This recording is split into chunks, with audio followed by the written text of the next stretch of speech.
Greetings and welcome to the Upper Pen Podcast. My name is Dakota, and today I'm speaking with Jonathan Smidt, author of the Dungeon Core Online series. Some of you might know him better from Royal Road as Glyax. The books follow James, a gamer kid who gets chosen to be a Dungeon Core for the brand new game Dungeon Core Online, or DCO as James calls it in the book. James is helped along by a hard-drinking, gambling addict pixie named Rue, and the book is full of fun pop culture references that readers of a certain age will know, such as the secret cow level in Diablo 2. Dungeon Core Online is fun, flirty, and weird as shit. Thank you for joining me, Jonathan. No worries. Happy to swing on by. So, tell me what Dungeon Core Online is about, because my intro is just two people, right? So Dungeon Core Online. The whole premise behind it, the story itself is, it's a futuristic society. The year's set in the 2050s. So they have full immersion technology. So everybody is able to go into full immersion. There's a set time depending on your time zone. And then there's time dilation and all that mechanical stuff that gets put in. But essentially, people are allowed to go into full immersion VR when they sleep. And while you're dreaming, you're actually getting to go play games and just do whatever you want in the full immersion. And so DCO, the game in the story, is supposed to be like the cutting edge, best of the best. It's supposed to have the most realism in it, the greatest developments and everything in it. And so it's a big deal when it's releasing. So James he's super happy to play it. He's a high schooler. His parents are renowned scientists, but they're kind of away for work. And so he's just super excited to play this game. But when he logs in, he finds out that he's not going to be playing as a player. Instead, he has the unique role of Dungeon Core, and he finds out that the dungeon cores that people were supposed to be exploring within the game itself are actually run by players. So he has to sign an NDA. It's this huge, it gets hinted at, it's kind of like a social experiment, but the game itself has the ability to affect his town's economy in the real world, because the player base for each dungeon is supposed to be centralized and made up from players in each city. So your own community is playing the same instances as you are. But now all of a sudden he finds out that he is the Dungeon Core. He's not going to be able to play with anyone from his city. He's instead making the dungeon and the game for everybody. And it's arguably at first it seems exciting, but at the same time it's also going to be lonely, because now he doesn't have the ability to interact with anyone from the outside world, because this NDA is keeping him quiet. And that's where we get Rue, who is the AI helper, who's got a lot to say about her role as just being a helper. And the game just, the novel just goes from there and just follows him on his adventure of building this dungeon up. And of course, it's a story, so there's adversaries that he has to face along the way, and hiccups, the first of which being he had the brilliant idea to choose random as his dungeon type. The gamer in him being like, yeah, random, that sounds like a great idea. Terrible idea. But it does give us some crazy fun dungeon floors to build and develop, which is, I think, a lot of the draw for DCO in and of itself, is just the ridiculous wackiness of it all. I think that's probably the best part, is how random it can be, and just having that feature is so great. Because, I generally expect goblins or whatever to be in a dungeon, but now it's Dickens and exploding sheep. Yes. So how did you get started writing this? Did somebody just say, hey, what's a Dickens? No, so DCO actually started, I started writing DCO on Royal Road back around November of 2018. And that was actually, it was because my first actual novel, Bone Dungeon, was being edited. by Portal, and so I was kind of bored. Like, because until it was edited and everything, we didn't really know where we were going to go with the second book, and I was bored and restless, so I was like, I'm gonna write a fun story. And I liked writing, like, I enjoyed Dungeon Core novels, and I liked writing Dungeon Core, obviously. But I also liked, like, more of the lit RPG world, like the stats, the numbers, the game elements, and like Dungeon Core in and of itself, you can't really capture all of that because Dungeon Core was more of like a strictly fantasy based worlds, but with some of those hard rules and logics in them. Whereas like lit RPG, you're a video game.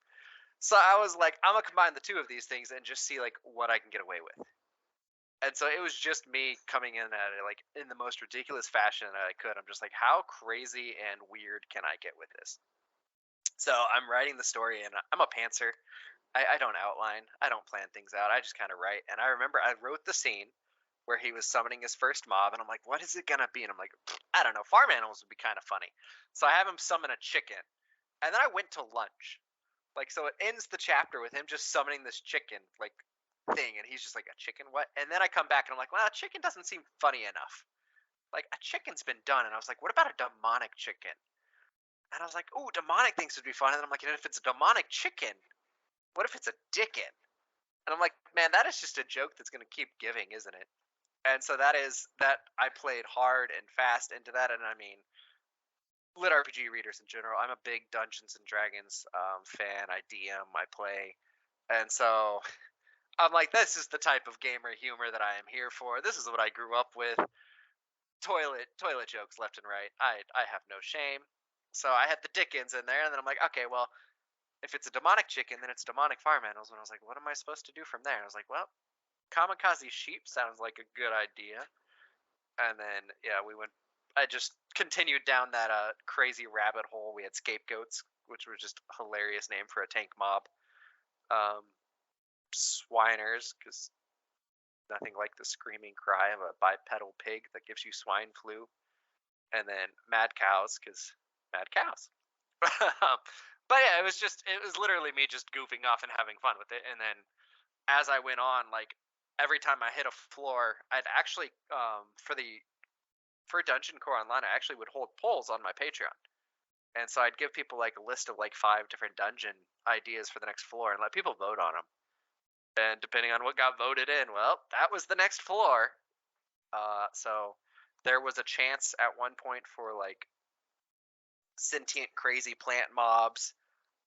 There was a chance for me to get the candy mobs, which I then later on brought in from a different point of view. There was a Lego dungeon chance that almost got picked one time. Like there were some weird options that almost got selected, and I was kind of happy they didn't. There was a crazy cursed carnival as one of the options that I was going to do. That was actually up for the voting of the second or the third floor, which it didn't get enough votes, so it was fine. And then I saw Matt had a crazy carnival come out later on in Dungeon Crawler Carl like 2 years later, and I was like, ha, well, now I can't do it. But I don't know, because I saw your post on Twitter of the cover for the third book. yes. And I was like, that's fantastic. Now I have to go buy this series and listen to it. And then a few days later, I saw another post on, I think it was the Gamelit Society on Facebook, and it was like a demonic chicken was like the main picture. And I was like, oh, well. Yeah, so I mean, and there's, so like, DCO proper has 3 books out now. So the first, and then of that, then there's also the Dickin' Around series, which is a different point of view. And it's a series in and of itself. But so that's one of the other jokes with the series is the story itself is supposed to just be DCO. Like that's what it's always been known as. That's how I always referred to it on Railroad. But then when I was taking it from the serialized version and editing it and cleaning it up and adding tweaks here and there to publish it, I was like, well, I mean, this is all edited, and I want it to kind of stand out from just the Royal Road version. So then I was like, all right, we're going to go with the remastered edition. That might have been a snide comment joke that I had coming up when, because Final Fantasy VII was re-releasing right around the same time that I was coming up with that idea. And I'm like, all right, we're going to go with remastered edition. And then it made the acronym DCORE, So I was just like, all right, so the Dungeon Core author is writing a D-Core novel that's digital and remastered. I'm like, I don't know how many more puns I can get in here. Um, and then for the and then but that idea in and of itself, like just the DCO as the big title thing, like I mean, I have one of the books right here. But the Dungeon Core Online as the big part right there, and then like remastered edition, those are the ones that are supposed to follow James, and those are the Dungeon Core ones. And then the Dicking Around versions, they still have that DCO on the top, but then Dicking Around as like the series name. And I was pulling that like kind of from like James Hunter, how he did with his VGO world, because he has Viridian Gate Online. But then he had other authors writing other stories in them, but they always have VGO at the top. And so I was inspired to do something like that. I'm just not cool enough to have other people want to write in my world, so I had to do it myself. Just give it time. Somebody will want to write a weird, wacky level, you know? So, did you do anything different when you transferred it from Royal Road into like the published version? Yeah, so for I toned down some stuff. Like I took a lot of the reader feedback that I saw on Royal Road and would adjust points and everything here or there. So there's a lot of subtle changes in the first book. The second book, I rewrite the entire end climax scene to fit with all of the changes. And the third book actually has some italicized bits from a different point of view, which is something that I did in my Bone Dungeon novels.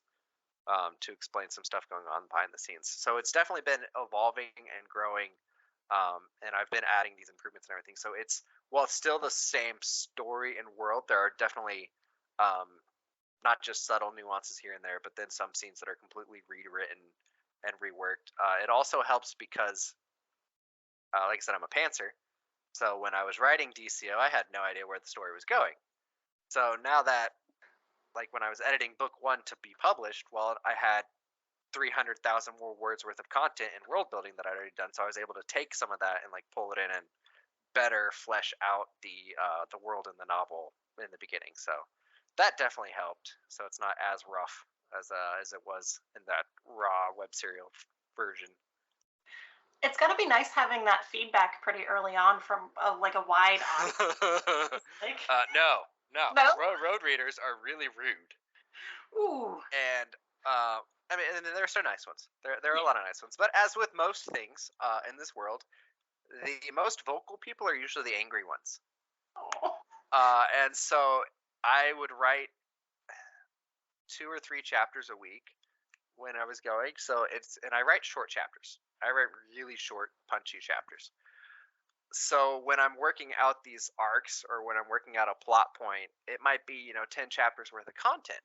And then if the readers are just getting like 2 or 3 chapters here or there, I would get so many comments of just like, "Oh, you've ruined the story. This is dumb. I hate this. I'm never reading this. I'm not coming back to it." And then like 4 weeks later, when everything's concluded, they're like, "Oh my god, this was brilliant." And I'm just like, thanks. Thanks for that. I only cried in the bathtub 3 times this week." But yeah, so there are definitely helpful people there, but the most vocal ones are usually people with negative things to say. And when you're writing a web serial that's being pantsed and has got really short chapters, and you're not able to put out a lot of content rapidly, it's a lot of abuse. You just kind of get punched around a lot. It's fun fact. That is actually how the plot came to be, like the PLOT. So DCO has the People's Legislative Office of Technology, Yeah. which exists to justify the rules and regulations that exist within this virtual world for all of the individuals, because I had so many people commenting being like, a 16-year-old wouldn't or 17-year-old wouldn't be able to sign an NDA.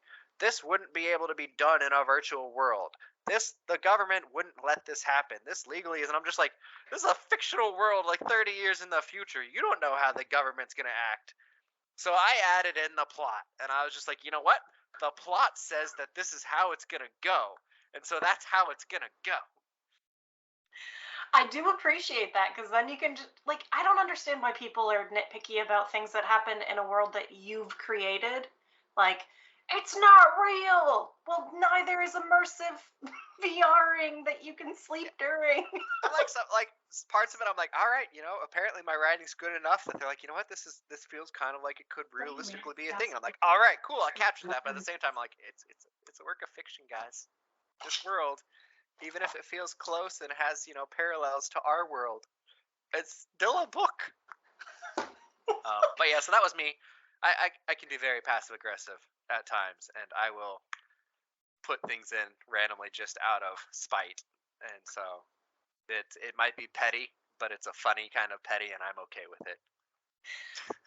So I just found it hilarious that like 30 years in the future, people are still quoting like Monty Python and the Holy Grail. Well, and so I did try to like show the difference in that. So like when actually like when the boss slayers show up, because they're the second group. There are two groups that I follow kind of from James's point of view in the novel.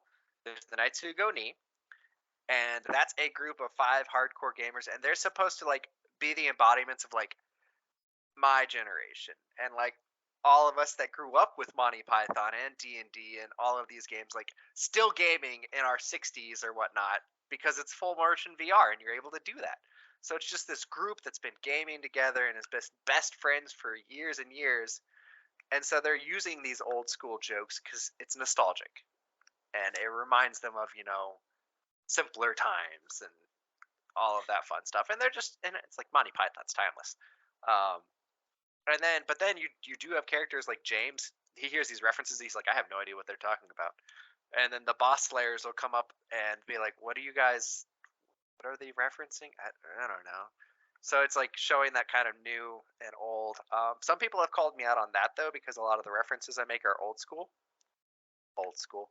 But yeah, I can't I drop in joke references for something that might have happened in like 2040, but it's not a reference because it's a fictional world and it didn't happen. So yeah, you're not going to recognize the McStuffin movies because the McStuffin movies aren't a real thing.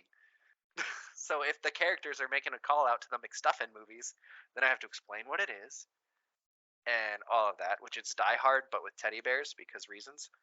But yeah, it's just so it's easier to make references that the readers are going to understand, and so that's why that group exists. Is they are us in that time frame. They are the readers now. They are this fan base now, 30 years in the future, gaming and living their best lives in virtual immersion.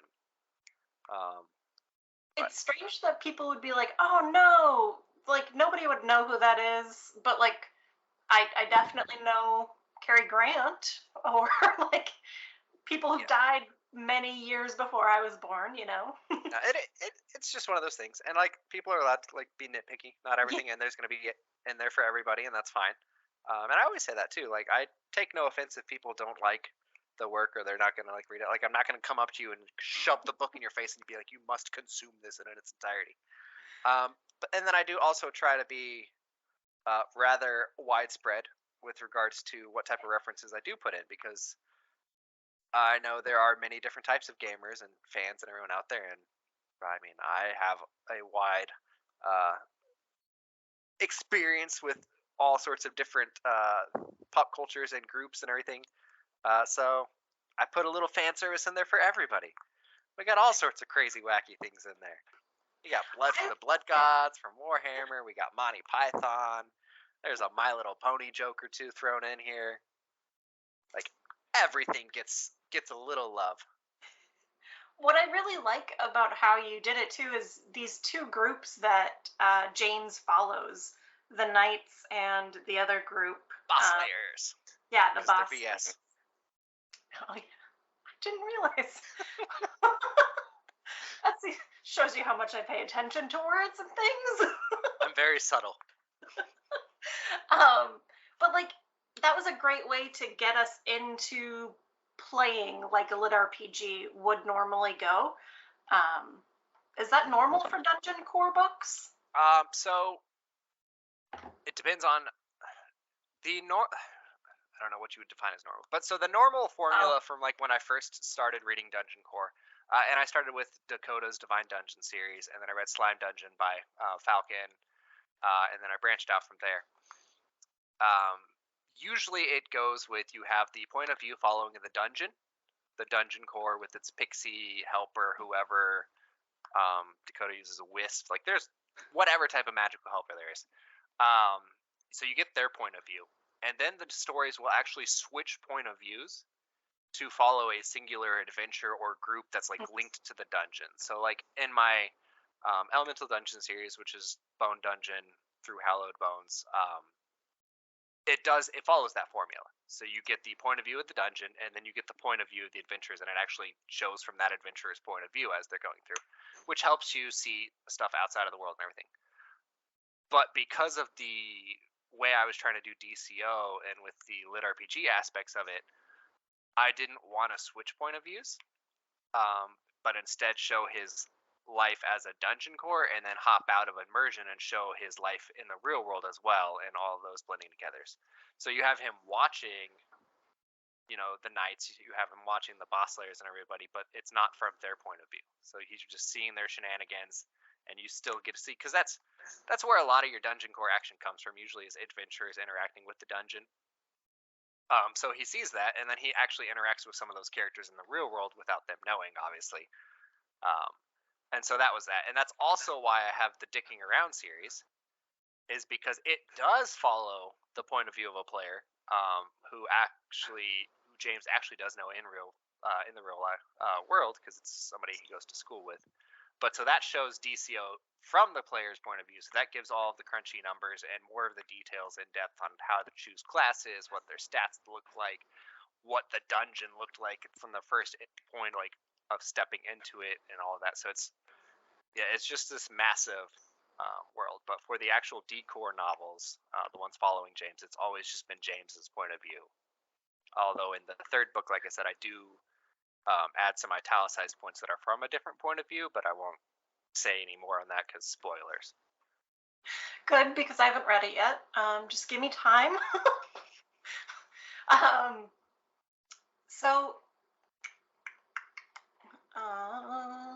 Sorry, I'm looking at my questions that I wrote because I bounced around. So when you follow the dungeon, the players in the dungeon, one of my favorite parts is the interaction between James and Rue, because like they're adding so much more context, but they're also like, I don't know, they have this cute little budding friendship. And he's always questioning whether or not she's actually AI. Yeah, so it's that's a big part of the series, is their interaction and everything, and showing that growth of that relationship between the two. Again, if we got into spoiler territory, we'd be into like the book 3, so we just don't go there. But there's always a running poll from day one of DCO that was like, is Rue a ruse? Like, is she actually an AI? Is she human? Who knows? Because at some point you're like, man, that's really, really realistic. Like, that feels human. But then at other times she's doing stuff that James is just like, I don't know how she's doing that. And you're like, okay, well, it must be an AI tool. So I was always playing that line to just try to show that seamless interaction. And that's one of the things that DCO was hyping about, is that its AI is supposed to be that advanced, like that level of intelligence. And that's like, in book 1, we see that when the Terminus gets its intelligence and Top Hat, is it develops a personality of its own, and it has that those interactions and those human type traits feeling into it, even though it's a boss that James created. So there's no question of, is the Terminus a human? It's an AI. It's straight up an AI that they just gave enhanced intelligence to, but it shows that realism there. So it was always a fun bit of playing back and forth. One of the things that always gets me is James is just an all-seeing eye. That eventually gets like tentacle arms, because like, how can he do stuff without some kind of grippy device? And Rue is always very like anime girl. Yep.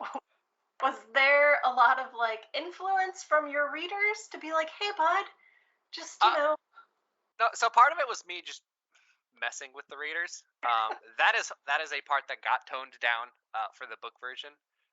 Because I didn't do anything like R-rated, but I had a lot more innuendos in there just of her messing with him, and like I even had a line in there. I had the line like, I've seen enough hentai to know where this is going, and like I was playing that line just to mess with readers and like goof around, and then the editor was like, Portal was like, yeah, no. They're like, does this actually do anything, or this you just messing around? I was like, this is just me messing around. And they're like, yeah, stop that. Isn't that like every gamer's, dream when they're 17? But it does, slight spoiler, he does get a human avatar body and I mean, we see that in book 2. Yeah. Because when Dungeon Wars get introduced, they have avatars that get introduced, and so they're able to use like humanoid forms in there and everything. But the original design, the floating eyeball with tentacles, part of that was a call out to like a lot of the original Dungeon Core novels, because again, usually they were confined to the gem or some sort of soul stone, and then it usually culminates, all the Dungeon Core novels usually culminated with them coming up with some version of like an avatar body that they could get. So yeah, starting off, I was just going like, okay, floating eyeball, and then I'm like, and then we'll give him some tentacle arms to wave around, and it was like, in my mind, I was seeing like an eldritch horror type floating beholder. It was like a beholder type floating about in my mind. But yeah, the tentacles are mostly in there just for jokes. I really appreciate it because he's always like James is always calling out the designers of the game. He's like, what the hell were you thinking? That's what I want to know. What the hell was I thinking? So damn it, Steve. One of the things that I love too is how the real world and the dungeon interact, where you can be rested after playing the game because there's some kind of sleep mechanic. Yep. But then you can also like make money and work. Yep. Yeah, and so some of that was influenced more so just on like, I mean, if you look at society as a whole, and we start to see a lot of these people coming up with ways to generate passive income. You see, leaning towards crypto, although the whole market is just trash right now. But it also came back, like, I remember playing World of Warcraft, and you'd be able to like sell gold for real money. Like, you could trade in-game items for real money, and depending on the game, like Counter-Strike's crazy about it, CS:GO. But so it was just one of those things. I'm like, okay, there's going to be a point in time where this can actually like influence the economy on a large scale. And also, the world is all about figuring out ways to capitalize on time and money. And so with this creation of this massive immersive world, like, there's going to be a way for people to generate income within it. But at the same time, it's supposed to be freeing, and you'll be able to escape and everything. So that it creates this blended society where it's not quite a socialist feel to it, to some regards, but there's enough government oversight on everything that everybody does their daily tasks and go about their things, because you can't immerse until a certain time anyways. So you can't be like, oh, well, I'm just going to stay at home and play video games all day. You're like, well, I can't stay at home and play video games and go online until 10 p.m. So might as well go about my daily tasks. And then it was like an encouraging, because if you worked hard enough in the real world and you made enough in the real world doing your stuff, then all of your virtual time could just be for fun. But if you didn't want to do that, or you didn't have, skills or anything, or you didn't have the ability to make income in the real world, then the virtual world gave you the opportunity to do that as well. But it was always to a degree too that it wasn't prohibitive to where like all of their virtual time had to be spent making money. Like, they could just dedicate a day or two to it of that virtual time, and they could make enough, and then spend the other 7 days, because of time dilation, in the virtual time playing games and having fun and doing whatever and just living.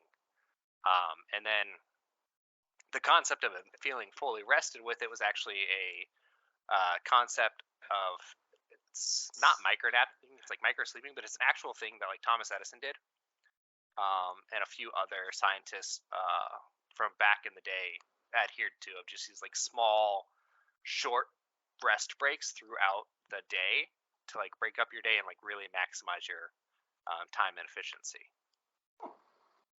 I think it's like a great blending because then you get like James's real world and his awful schoolmates um, that I truly enjoyed the comeuppance of. Oh my So, god, I had so many people that were like, bullies don't exist in schools. And I'm like, really? Because I was bullied in school all the time. Like, if you didn't notice bullies in school, there's a chance you were probably the bully. But yeah, those are some of the comments of like when things like that were happening with the Dwight scenes on Royal Road. People would comment, "This isn't real. Bullies don't exist in school." Really, really? Because I lived it. So I like kids still live it. There's like bullying yeah, I things, mean now there's like legislators. cyberbullying and everything. But yeah, I'm just like it's a human thing. Like it's sad, but it's a part of society. Unfortunately, you always have people like that. But yeah, so it was always just one of those things where I'm like, you're really questioning whether or not that's a bully? Like, come on. So I already mentioned it, but the covers really drew me in, and they like I think they capture the essence of like the silliness, but Yeah. also like the game world aspects pretty well. Yeah. Did you have a lot of input in how they were made? So yeah, I all of my cover designs, I always have pretty much the whole say and everything on them. So Portal usually finds in being an artist, and then I write up my cover art brief of, hey, this is what I'm looking for, and then the artist makes it happen. But they do a phenomenal job of finding artists for it. So like for the DCO books especially, um, we knew we wanted it to be funny and silly, like just over the top, like how crazy it was. And I was like, I was a fan of like a lot of the anime covers and like video game covers and everything, like the man reincarnated as a slime, um, I'm a spider now, so what? Like all of the just goofy silliness there, I wanted to like pull from, but also in like a Western sense. And so Portal was like, all right, I think we got this. And they went and like found me this artist, and I was like, all right, I like his style. And then I wrote up like just what I wanted on the cover, and he got the sketch back to it. I'm like, all right, yeah, that works. And then it's just been a running gag now of trying to like make each cover crazier than the last,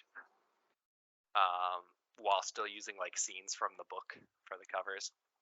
But yeah, everybody's like, don't judge a book by the cover. And I'm like, no, totally judge my books by the cover. The writing's shite, but go ahead. Pick up the book and be like, man, I want to know what this craziness is. Why is there a guy with a flaming pitchfork and a giant fire-breathing chicken? Well, I wasn't sure if I was gonna like them because like I don't normally go in for dungeon core, but I do I read a lot of lit RPG, and then I was like, oh, this is like a great merging of lit RPG and weird things. yeah. And that's why, like I said, that was the idea of DCO, was just this cross like contamination between the two of just being like, I love dungeon core, but I also want to write some lit RPG stuff, so let's see what I can get away with today. And 3 books later, Oh. well, I was like 3 books later, it's still going. So, are you still writing in the DCO verse? yeah, I'm on like chapter 415 on my Patreon now. Which for context, book 3 ends on chapter 375, roughly. So I'm about 50,000 words into the 4th book, worth of writing. So yeah, I'm constantly still updating DCO on top of working on the second Digging Around and my tennis lit RPG and a bunch of other stuff. I write a lot. Turns out when you're a writer, sometimes you want to do those things. When you're not super popular, you have to write more so you can pay the bills. Just give it time. I promise. This book is great. Yeah. Okay, fair. Eric had a bunch of books too, though, and then he had The Good Guys, and it kind of blew up. So yeah, I'm still waiting for that one to just take off. I feel like it's got to be Dungeon Core Online because it's fucking hilarious.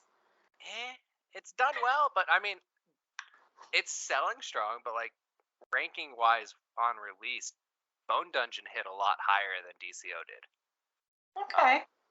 but I don't know if like when the series finishes, if that'll cause a resurgence or how it's going to go. But it'll be interesting to see. I'm also hoping like the Digging Around series can get a little more steam. The release of book 1 was kind of rocky, but that was also, there was some confusion on like, was it supplemental material? Was it like an addendum?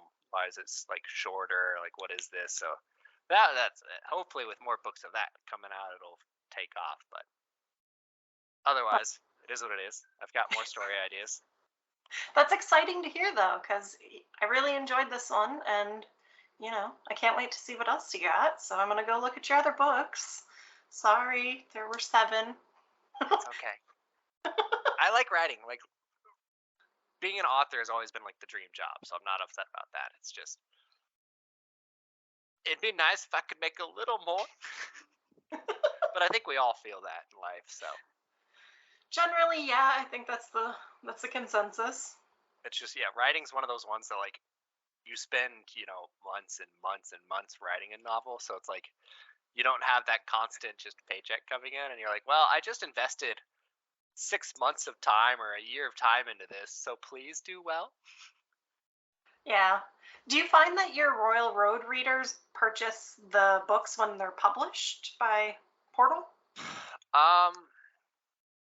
I think book 1 had a huge following, but that was also the Patreon. I mean, not the Royal Road reader base has been falling slowly through the years. And part of that, it was some people just didn't like where the story was going, which again, it's totally fine. But then part of it was the last few years, especially, were really rough, just real world craziness. And so my release speed decreased. And as that was decreasing, then readers were dropping off. So it doesn't have as much of the reader base as it did. So the ones that have stuck around, I'm pretty sure have definitely picked it up. Hopefully. It would be nice if they could give some more reviews, though. But I'd feel like if they don't pick it up, they're at least still there on Railroad, giving me support and interacting with me there, which is fine. And like, I don't expect anything else or anything more from them. It just means a lot that they're there, anyways. But yeah, so it's just, I don't have the fan base on Royal Road that I used to. And that's just the way things go. But then again, I never hit like super high. I think DCO peaked at like 200 and then got hate rated back down pretty quick. That's an awful term. Thank you. I just came up with it. It just popped in my mind. Like, I just say things before my mind even processes them at times. It's the ADHD is strong. I know that feeling. Well, thank you, Jonathan, for joining me today. I'm gonna leave you with the hate rating term now. Oh God, please don't hate rate anything ever. It makes me so sad to see negative reviews on things. Like, I feel like part of me like feels kind of empowered by them. Like, man, I made you feel that strongly about something. Like, kudos to my writing that I could make you feel these strong of emotions that you had to let me know. It's just sometimes, like on Reddit in particular, people are like trying to convince you that a book you've never read is crap, and I'm like, oh, I don't like you as a person, I think. But yeah, and like I said, it's books aren't meant for everybody. Like, yeah. If I could write a book that everybody loved, I would have a lot more money than I do. I believe it's called romance books, right? Or like action books. I've got a brilliant idea for a Hallmark Christmas movie. So I'd watch it. Yeah. Like it involves a young aspiring author, and she's up against her deadline and she hasn't made it, so the cranky publishing company is sending somebody to oversee her and make sure she gets her rough draft done. And she bumps into this attractive, handsome guy on the night when she's stressing out about this, and they go to a speakeasy and it's all great and fun. And then the next day she finds out he is the son of the publishing company, and he is the one who was sent to go and look after her, and they didn't realize it. And so he helps her write this romance novel by taking her on romantic dates to fuel her creativity, and it becomes a bestseller. Right? Hallmark Christmas movie. I think I might have read that book once. But if you in the audience enjoy funny books or dungeon core or ridiculous references, then Dungeon Core Online is for you. You can find Jonathan on Twitter, and his Patreon name is Glyax, right? Yep, Glyax. As always, thanks for listening. And in the comments, let me know what your favorite Dungeon Core books are. Thanks for listening, and bye. Cheers.